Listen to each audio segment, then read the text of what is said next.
నమస్తే అండి. ఇవాళ మనం వినబోయే కథ శిఖరం. రచించిన వారు జమ్ములమడి కిరణ్ గారు. నేనే నాపై హత్యాయత్నం చేశా, కానీ విఫలమయ్యా అన్న 55 సంవత్సరాల ప్రజాపతి మాటలు వినగానే డాక్టర్ సంపత్ ఒక్క క్షణం కంగుతిని ప్రజాపతి వైపు చూశాడు. ప్రజాపతి తన గుండెలోని బాధని నియంత్రించుకుంటూ తన గురించి చెప్పడం మొదలుపెట్టాడు. ధనవంతుడు కావాలనుకున్నాను. వ్యాపారాలు, బంగ్లాలు, కార్లు ఇవన్నీ నా లక్ష్యాలు. బంధాలు, బంధనాలు అని వాటి జోలికి పోలేదు.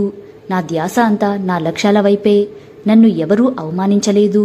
నేను ఎవరికీ నిరూపించుకోవాలనుకోలేదు. నేనే నాకు ప్రేరణ. నాకు ఎవరూ లేరని దిగులు ఎప్పుడూ లేదు. నాకు నేనే మంచితోడు. సెల్ఫ్ మేడ్ బిలియనర్గాను, యువతకు ఆదర్శంగాను పేరొచ్చింది. అది నాకు గర్వకారణమే. సంపత్ వినడం తప్ప ఇంకేం చేయలేని స్థితిలో ఉన్నాడు. ప్రజాపతి మళ్లీ ఊపిరి పీల్చుకొని కానీ అంటూ మళ్లీ తన కథను కొనసాగించాడు. ప్రతి ఉదయం ఒక ఉత్సాహం, ఒక ఛాలెంజ్, ఒక ప్రయోజనం ఉండేది.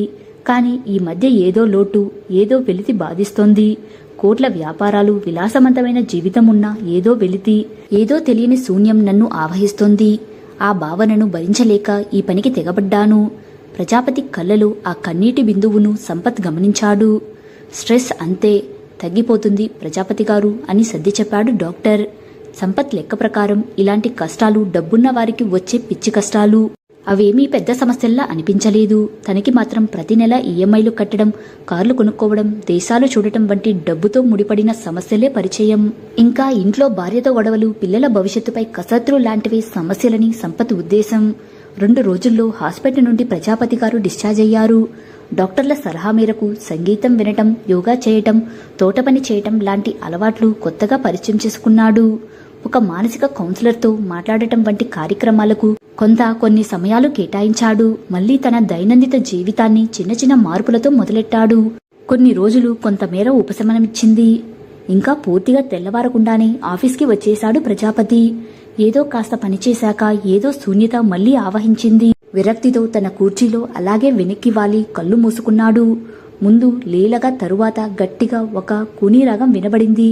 చూస్తే తన పనివాడు రాజు తన్మయత్వంలో పాడుకుంటూ వస్తున్నాడు.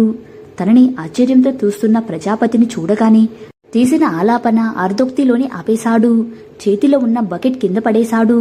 నమస్కారం పెట్టి మౌనంగా ఉండిపోయాడు.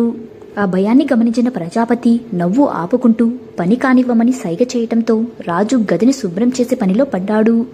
డాక్టర్ నలుగురితో మాట్లాడమని చెప్పిన సలహా గుర్తుకు వచ్చి మాట కలిపే ప్రయత్నం చేశాడు ప్రజాపతి. నీ పేరేమిటి? ఊహించని ఆ శబ్దానికి రాజు తత్తరపడి రాజు అండి అన్నాడు. పాటలు బాగా పాడుతావా? ఏదో కొన్ని రాగాలు తీస్తుంటాను సార్. ఎప్పుడూ ఇలా హుషారుగా ఆనందంగా ఉంటావా? వీలైనంత వరకు ఉంటాను సార్. పొద్దున్నే సర్దికూడు తింటాను, పనికి వస్తాను, ఊడుస్తాను, వెళ్ళిపోతాను. ఖాళీ టైంలో ఏం చేస్తావు? సినిమాలు బాగా చూస్తా. నీ లైఫ్ అంతా ఇలానే అనుకుంటున్నావా? నీకు జీవితంలో లక్ష్యాలు, ఆశయాలు, కోరికలు లేవా? ఇంకా కావాలి అని అనిపించలేదా? ఒక్క క్షణం ఆగి, లేదు సార్, చిన్న జీవితం నాది. తినడానికి కూడు, ఉండటానికి గూడు ఉన్నాయి. అవి చాలు సార్. చిన్న ఉద్యోగం, కాస్త ఆదాయం చాలు సార్. నచ్చింది తినటం, సినిమాలు చూడటం అంతే సార్. ఎక్కువ లేకపోవచ్చు, ఉన్నది నాకు సరిపోతుంది. ఆ మాటలు ప్రజాపతిని రకరకాల ఆలోచనలోకి నెట్టేశాయి. డబ్బే అశాంతికి మూలమా? ఇంకా సాధించాలి అనుకోవడం తప్ప? తను తప్పు చేశాడా? తను ఇంతకాలం చేసిందేమిటి అని ఆలోచిస్తూ అలాగే తన గదిలో ఉండిపోయాడు. సాయంత్రం దాకా ఉండి ఇంటికి బయలుదేరాడు తన కారులో. అకస్మాత్తుగా ఆగిన కారు కుదుపుకు ఈ లోకంలోకి వచ్చి అప్పుడే కారు దిగి బయటకు వెడుతున్న డ్రైవర్ని ఎక్కడికి, కారు మధ్యలో ఆపి అన్నాడు విసుగ్గా. సార్, అది మన కారు వల్ల ఒక పెద్దాయన మీద నీళ్లు పడ్డాయి. నా గొడుగు ఇచ్చి సారీ చెబుదామని అని ఆగాడు. వెళ్ళు, తొందరగా రా అని ప్రజాపతి తల ఊపి తన విసుగును తెలియజేశాడు.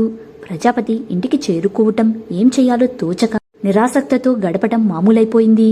జైలులో ఖైదీలాగా ఉంది ప్రజాపతి జీవితం.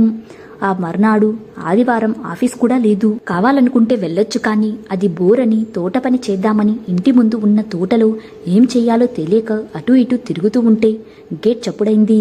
ఒక పెద్దాయన గొడుగు తీసుకుని లోపలికి రావడం గమనించాడు. ఆదివారం కావటంతో పనివాళ్లు ఎవరూ పెద్దగా లేరు. ఎవరో చూద్దామని ప్రజాపతి ఆ పెద్దాయన దగ్గరకు వెళ్లాడు.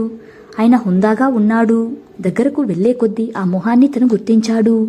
మీరు అని ఏదో అనేలోపు నిన్న మీ కార్ డ్రైవర్ అనుకుంటా నా మీద నీళ్లు పడ్డాయని ఈ గొడుగు ఇచ్చాడు. నేను బలవంతం పెడితే ఈ అడ్రస్ చెప్పి వెళ్ళిపోయాడు. తిరిగిద్దామని వచ్చా అని క్లుప్తంగా తాను వచ్చిన పని చెప్పాడు. మాస్టారు, మీరు కృష్ణారావు మాస్టారు? అడిగాడు ప్రజాపతి. కృష్ణారావు వయసు 80 పైనే ఉంటుంది. కాని ఇంకా ఆరోగ్యంగా హుషారుగా ఉన్నారు. ఇదే ప్రశ్న కృష్ణారావు గారికి సర్వసాధారణం. ఒక్క క్షణం ఆలోచించి ప్రజాపతి అన్నారు. ప్రజాపతి మొహంలో ఆ చిరునవ్వు చూసి, ఒరేయ్ ప్రజాపతి, ఎలా ఉన్నావురా అన్నారు భుజం మీద చెయ్యి వేసి. కాలేజీలో ప్రజాపతికి మార్కులు పెద్దగా వచ్చేవి కాదు. కాని ఒక్క కృష్ణారావు గారికి మాత్రం ప్రజాపతి ఏదో సాధిస్తాడని నమ్మకం ఉండేది. ఆ విషయం ప్రజాపతికి ఇప్పటికీ గుర్తు ఉంది. రండి మాస్టారు, ఇక్కడ కూర్చోండి అని తన గార్డెన్లో అందంగా అమర్చిన ఖరీదైన సీటింగ్ ఏరియాలో ఉన్న సోఫాలో కూర్చోబెట్టాడు ప్రజాపతి. బావుందిరా ప్రజాపతి, చాలా కాలమైంది నిన్ను చూసి అని ఆప్యాయంగా పలకరించారు కృష్ణారావు గారు. సైగ చేసిన క్షణాల్లో కాఫీ, బిస్కెట్స్ వారి ముందు ఉన్నాయి. చెప్పండి మాస్టారు, ఎలా ఉన్నారు? ఈ ఊరిలో సెటిల్ అయ్యారా? అవునరా ప్రజాపతి, రిటైర్ అయ్యాక ఇక్కడే సెటిల్ అయ్యాను. నీ సంగతేంటి, ఎలా ఉన్నావు? పర్లేదు మాస్టారు, బానే సంపాదించా అని చెప్పబోతుంటే, నీకు ప్రశ్నని అర్థం చేసుకోవటం ఇంకా అలవాటు పడినట్టు లేదురా ప్రజాపతి. ఎలా ఉన్నావు అంటే ఆనందంగా ఉన్నావా, సంతృప్తిగా ఉందా నీకు అని, బాగా సంపాదించావా అని కాదు అని చిన్నగా నవ్వారు. అవును మాస్టారు, అంతా బానే ఉంది, బానే ఉన్నాను. ఒక్క క్షణం తటపటాయించాడు ప్రజాపతి తన బాధ చెబుదామని. కాని అక్కడ హాస్పిటల్లో తన బాధ విన్న డాక్టర్కి తన బాధ సరిగ్గా అర్థమవ్వలేదు. ఇంకా మాస్టర్కి అని ఆలోచిస్తూ ఉండగా, బావుందిరా ప్రజాపతి, మరి నేను వెళ్తానిక అని లేవబోతుండగా ప్రజాపతికి ఒక విధమైన బెరుకు వచ్చింది. ఆదివారమే కదా మాస్టారు, కూర్చోండి కాసేపు అన్నాడు. ఒక్క క్షణం ఆగి, కొంచెం మాట్లాడాలి మాస్టారు అన్నాడు చిన్న స్కూల్ పిల్లాడిలాగా. సరే అని కూర్చీలో నుంచి లేచిన కృష్ణారావు గారు మరలా కోచీలో కూర్చుని చెప్పు అన్నారు. ఎంత సక్సెస్ఫుల్ అయినా హ్యాపీనెస్ లేదు మాస్టారు, ఏదో తెలియని వెలితి, ఎంత సాధించినా తృప్తి లేదు. ఈ మధ్యన మాస్టారు అని తన బాధని తాను కలిసిన మనుషులను గురించి వివరంగా చెప్పాడు. చివరగా రాజులాగా నేను ఏమీ సంపాదించకుండా ఉండాల్సింది, కోరికే అన్నిటికీ కారణం అనిపిస్తుంది మాస్టారు. అంతా ఓపికగా విన్న కృష్ణారావు గారు ఊపిరి తీసుకుని, ప్రజాపతి, ఇక్కడ నువ్వు 2 అంశాలు మాట్లాడుతున్నావు. 1 సాఫల్యత, అదే సక్సెస్. 2 ఆనందం, అదే హ్యాపీనెస్. ముందు ఈ రెండిటికి మధ్య ఉన్న సంబంధాన్ని అర్థం చేసుకో. సంతోషానికి సాఫల్యత కీలకం కాదు, సంతోషమే సాఫల్యతకి కీలకం. నీకు అప్పట్లో డిగ్రీ పాస్ అవ్వటమే మొదటి విజయం. పాస్ అయ్యాక విజయం సాధించేశానని ఊరుకున్నావా? లేదు, ఉద్యోగం అన్నాడు. ప్రజాపతి మాస్టారు ఏం చెబుతున్నారో అర్థం కాక, ఉద్యోగం, బిజినెస్, ఇంకా పెద్ద బిజినెస్, ఇంకా కార్లు, మేడలు, ఇలా అన్నీ సంపాదించావు. అలాగే ప్రతి మనిషికి విజయం అనేది తాము ఉండే కాలమాన పరిస్థితులను బట్టి మారుతూ ఉంటుంది. అది అందరికీ ఒకేలాగా ఉండదు. తృప్తి లేకుండా నేను అలా కోరికల వెంబడి పరిగెత్తూనే ఉన్నాను. కోరికలే ఉండకూడదు, అందుకే ఈ తృప్తి లేనితనం అన్నాడు ప్రజాపతి. అవునా, మరి కోరిక ఉండకూడదు అని కోరుకోవడం కూడా కోరికే కదా. చూడు, నువ్వు ఇందాక చెప్పావే, అతను మీ డాక్టర్ సంపత్ మరికొన్ని సంవత్సరాల్లో నీ దారిలోకి వస్తాడు. రాజుకు తనకు తెలియని ఇంకో పెద్ద ప్రపంచం ఉందని కూడా తెలియదు. చేయకపోవడానికి చేయలేకపోవడానికి తేడా తెలియదు అతనికి. నిజంగా రాజు సంతోషంగా ఉన్నాడని అనుకుంటున్నావా? ఈ క్షణంలో ఆనందంగా ఉండొచ్చు, కాని ఆనందం శాశ్వతంగా ఉండాలి. రాజుకి మరి కొంత వయసు వచ్చాక, లేక అవసరాలు తగ్గట్టు ఆదాయం పెరగకపోతేనో అప్పుడు అతనికి తను ఉన్న పరిస్థితి అర్థమవుతుంది. ఉన్నంతలో ఆనందంగా ఉండటం తప్పు కాదు. తర్వాత స్థానానికి వెళ్లాలన్న ఆశ, కోరిక లేకపోవడం తప్పు. మనిషిని అభివృద్ధి వైపు నడిపించేదే కోరిక. అది వద్దు అంటే ఎలా? కాదు మాస్టారు, ఎంతకాలం ఇలా ఐహిక సుఖాల వెంట పడతాను? అంతమనేదే లేదా? ఇది మంచి ప్రశ్న. ఇప్పుడు ఆనందం గురించి మాట్లాడదాము. ప్రతి మనిషికి జీవితంలో కోరికలు ఉంటాయి, ఉండాలి. మన అవసరాలను, కోరికలను ఒక క్రమ పద్ధతిలో ఒకదానిపైన ఒకటి పేర్చుకోవాలి. ముందుగా కావాల్సింది తిండి, గుడ్డ, ఉండటానికి ఒక చోటు, ఆ తర్వాత బంధాలు, స్నేహితులు వగైరా వగైరా, ఆ తరువాత కీర్తి ప్రతిష్టలు, ఆర్థిక స్వేచ్ఛ, ఆత్మాభిమానం వగైరా. మెట్టు మెట్టుకు మధ్యలో గోడలు ఉంటాయి. ప్రతి మెట్టు అధిరోహించాక ఆ గోడ బద్దలు కొట్టుకుని పైకి వెళ్ళాలి. నీ కథలో రాజు ఇంకా మొదటి మెట్టు దగ్గరే ఉన్నాడు. సంపత్ కీర్తి ప్రతిష్టలు, ఖరీదైన జీవితం దగ్గరే ఉన్నాడు. కాని అతనికి తెలుసు ఇంకా తన పైన మెట్లు ఉన్నాయని. నువ్వు ఆ మెట్టుపైన ఉన్నావని. కాకపోతే నీవు నీ పైనున్న మెట్టుని చూడలేకపోతున్నావు.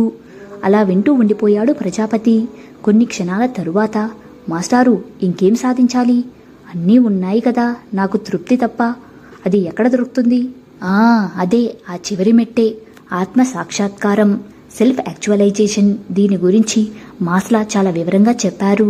మెట్లు అన్నీ ఎక్కే వరకు ఆనందం, తృప్తి ఉండదా? అయితే జీవితకాలంలో ఎవరూ ఆనందంగా ఉండలేరు మాస్టారు. అది నా ఈ వయసులో. నువ్వే వయసు అయిపోయిందంటే నా పరిస్థితి ఏంటి అని నవ్వారు. నువ్వు నీ లక్ష్యం నిర్దేశించుకోవాలి. దాన్ని చేరుకునే ప్రయాణంలో నీకు ఎన్నో కష్టాలు, కన్నీళ్లు, ఆనందాలు, ఆక్రోశాలు ఇవన్నీ అనుభవించాక అప్పుడు లక్ష్యం చేరుకుంటావు. ఆ తరువాత మరొక లక్ష్యం, ఇలానే పోతూనే ఉంటావు. అందుకే ఆ ప్రయాణాన్ని ఆనందించాలి కానీ మైలురాయిని కాదు. అంచేత నీ ఆనందం, తృప్తి నీ చేతుల్లో ఉంటాయి. అంటే మాస్టారు, ఆత్మ సాక్షాత్కారం సంపద లేదా హోదాను సంపాదించడం మాత్రమే కాదు, జీవితం అర్థాన్ని కనుగొనడం అని అర్థమైంది.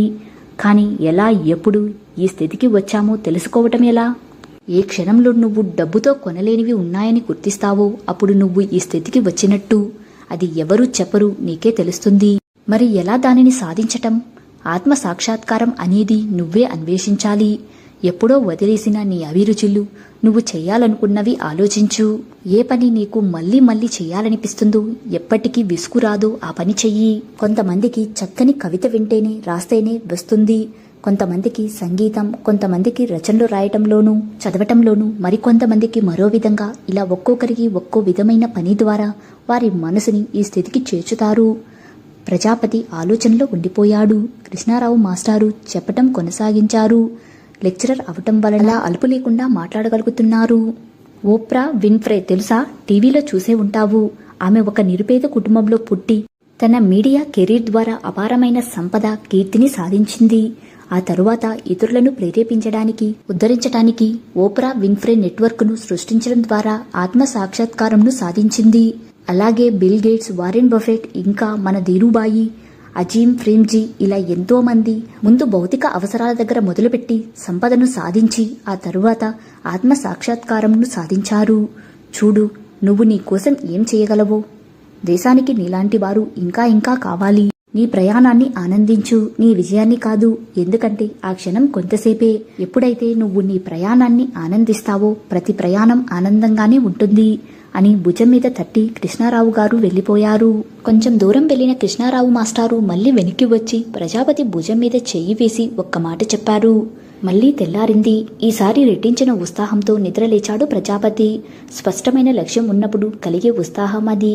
ఆ పనిని నెరవేర్చే పనిలో నిమగ్నమవడానికి సంసిద్ధుడై బయలుదేరాడు ప్రజాపతి. మరికొద్ది కాలంలోనే ప్రజాపతి కృష్ణ ఫౌండేషన్ను స్థాపించాడు. ఇది దేశంలో విద్య నాణ్యతను మెరుగుపరచడం, ఉపాధ్యాయులకు శిక్షణ ఇవ్వడం, విద్యా వనరులను అభివృద్ధి చేయడం ద్వారా గ్రామీణ ప్రాంతాల్లో పాఠశాలను ఏర్పాటు చేయాలని లక్ష్యాలుగా నిర్దేశించుకుంది. ప్రజాపతి తన కంపెనీ వ్యవహారాలతో పాటు వీటి పర్యవేక్షణలో మరింత బిజీగా అయిపోయాడు. కానీ ఇన్నాళ్ళు లేని తృప్తి ఇప్పుడుంది ప్రజాపతికి. రాజుని ఒప్పించి తన ఫౌండేషన్ ద్వారా యూనివర్సిటీలో చేర్పించాడు. కృష్ణ ఫౌండేషన్ ద్వారా బాగుపడిన ప్రతి వ్యక్తి ప్రజాపతికి ఒక ఎనలేని తృప్తిని అందజేయసాగాడు. ఆ రోజు కృష్ణారావు గారు వెళ్లిపోతూ అన్న మాట ప్రజాపతి జీవితాన్ని తృప్తిగా మార్చేసింది. ఆత్మ సాక్షాత్కారం అనేది జీవనయాత్రలో శిఖరాన్ని అధిరోహించడం. అది జీవిత చరమాంకం కాదు. అది ఒక నూతన అధ్యాయం. అది మలి వయసు కాదు, ఒక చైతన్యదాయకమైన దశ. ఆ శిఖరాగ్రాన్ని చేరే ప్రయత్నం చేయి. కథ సమాప్తం. ఈ కథపై మీ అభిప్రాయాన్ని కామెంట్ రూపంలో తెలియజేయండి. మరో మంచి కథతో మళ్ళీ కలుద్దాం. Thank you.